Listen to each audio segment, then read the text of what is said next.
Isang gabi sa isang bar, habang masayang umiinom tong si Borsi at ang girlfriend niyang anak mayaman na si Susan, biglang dumating ngayon yung daddy ni Susan na si Don Pakundo.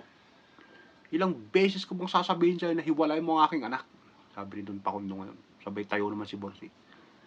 Don Pakundo, pasensya na po kayo. Mahal na mahal ko po ang anak niyong si Susan. Hindi ko po siya lulukuhin. Tsaka tunayan po niyan, lahat po na ipagawa niyo sa akin, gagawin ko po. Mapatunayan ko lang po sa inyo na mahal ko siya.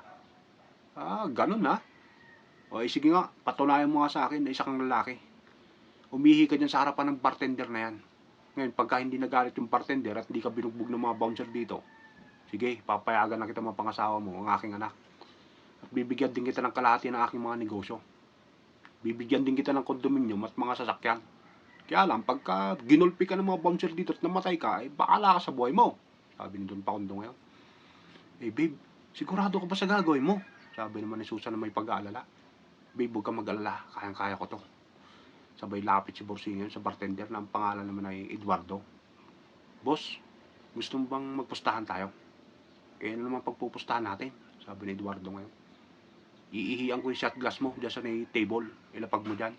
Ngayon, pagka hindi ko naisot yung ihi ko, babayaran kita ng 5,000. Kaya lang, pag naisot ko, bayad ka sa akin 5,000. Sige nga, sabi ni Eduardo ngayon, sabay lapag ng shot glass. Pag ihi ni Borsi, hindi sumute yung ihi ngayon.